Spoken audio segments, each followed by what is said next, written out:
Well, what a difference a week makes when it comes to Chelsea Green. The woman announces that she's broken her orbital bone, and they really find a way to emphasize her better on SmackDown than they did coming out of SummerSlam. Wrestling is at its best when you mix realism with heightened drama with fan connection. And that's what the opening segment in SmackDown was with Nick Aldis and Chelsea Green. Chelsea deserves an American Emmy. I know WWE's talked about wanting an Emmy award. I think Chelsea deserved this and a Canadian Gemini Award because this was great stuff. Great stuff.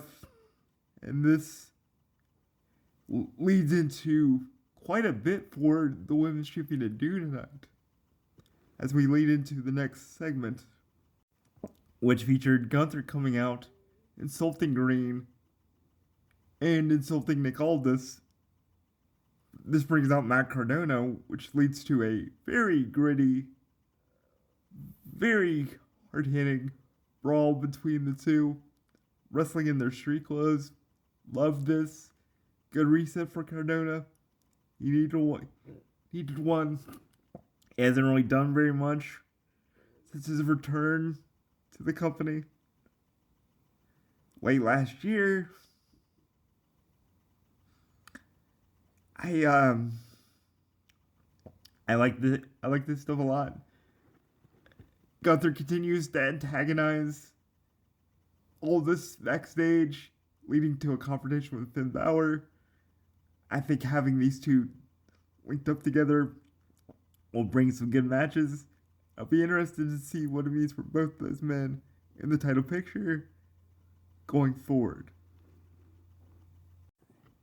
Then we get the confrontation between CM Punk and Kevin Owens. I like what they did here. They explained the main beef between the two.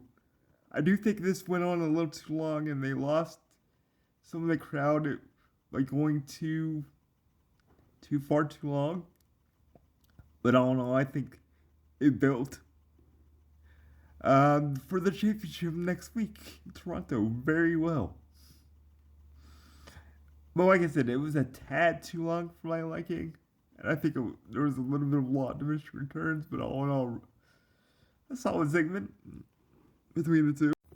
Some stuff I didn't much care for on this week's episode, the tag team title match. I don't really care. They haven't made me care yet. You had to put on the MFTs, otherwise the Haku appearance doesn't make any sense. They did a SmackDown exclusive where Shinsuke Nakamura teased he was bringing a partner to fight the MFTs, and every bit of the tease intimates the world's worst kept secret in professional wrestling right now. Hiromu Takahashi, the former New Japan Junior Heavyweight Champion, will be Shinsuke's partner. This in the United States title match, I didn't really care for. I've expressed in the last couple of weeks, I don't think Baron Corbin as U.S. Champion is working. I think it's de-emphasizing Carmelo Hayes and Trick Williams. Didn't much care for this. Wasn't really my thing.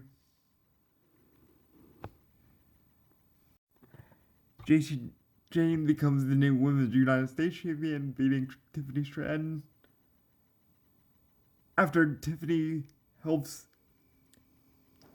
stop Fatal Influence from trying to attack Chelsea. I like the match overall. I like that Chelsea played into the finish, causing a little bit of strife and tension between her and Tiffany going forward, adding another challenger and another layer to Chelsea's future. But the one thing I did not like is Tiffany didn't appear to sell the beatdown from the Irresistible Forces from earlier in the night. I think that took away from it. Not entirely, but I think it took away a little. But all in all, I think this moves the United States Championship in a different direction, moves Tiffany closer to a showdown with Chelsea, and we get some interesting moves from different characters. So, yeah, all in all, not bad. I just wish Tiffany would have sold more during the match. And Randy proved that he was a man of his word and stopped Cody from getting anywhere close to being WWE Undisputed Champion again by attacking Cody and causing a match between he and Sami Zayn not to happen. This was a great brawl. It was something I didn't expect. The way it turned around and Cody became more aggressive because he said he's not a good guy anymore, so he wanted to show his aggressiveness. I think this was really well done. I am very curious to see how we move forward on who's the next challenger for Owens or Punk. They said that Randy Orton versus Cody Rhodes would be at Sunday night's main event. I'm interested to see if that changes to a number one contenders match with Zayn and Gunther, perhaps, or Zayn, Gunther, Rhodes, and Owens. But all in all, really good SmackDown. There was some stuff on the show I didn't care for, but when you can find multiple segments you do like, as opposed to the ones you don't, overall it's a good night. I am curious to see how we move forward into Sunday night's main event and Money in the Bank, because we don't really have a main WWE show in September. We have AAA, Triple Mania, and we have some NXT stuff, but we don't really have very much going on for the main roster WWE until October. So it gives them plenty of time to build stuff for Money in the Bank in New Orleans. But like I said, good show, solid show. Nothing to really complain about too much. Stuff that didn't work hasn't been working for a while. But a lot of good stuff on there nonetheless.